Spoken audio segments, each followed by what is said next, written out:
ડીસા આગડોલ ગામના ખેડૂતોએ નાયબ કલેક્ટરને આવેદનપત્ર પાઠવ્યું।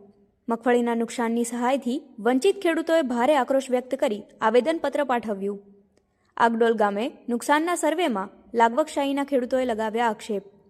સાચા ખેડૂતો સહાયથી વંચિત રહી ગયા હોવાનું ખેડૂતોએ નાયબ કલેક્ટર સમક્ષ કરી રજૂઆત। સહાય ચૂકવવામાં ભ્રષ્ટાચાર આચરતો હોવાના ખેડૂતોએ લગાવ્યા આક્ષેપો। આગડોલ ગામે સાચા ખેડૂતોને સહાય નહીં ચૂકવાય તો ઉગ્ર આંદોલન કરવાની ચીમકી ઉચ્ચારી।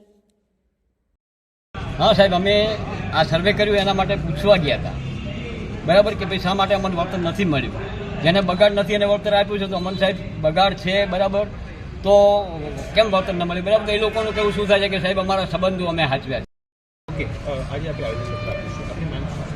અમારી માંગ એવી છે કે ડીસા તાલુકાના આગડોલ ગામના ખેડૂતોએ અહીંયા એસડીએમ ખાતે આવેદનપત્ર આપવામાં આવ્યા હતા। આવેદન એ હતું કે જ્યારે કમોસમી વરસાદના કારણે 12 મહિનાથી તમે જોવો છો કે ખેડૂતોને કેટલું નુકસાન થયું છે અને ખેડૂતોને વળતર મળે એ માટે આપણે રઢિયા સાહેબશ્રીને રજૂઆત કરી છે અને અમારા ગામમાં મગફળી હતી છતાં અમને લાભ કોઈને મળ્યો નથી।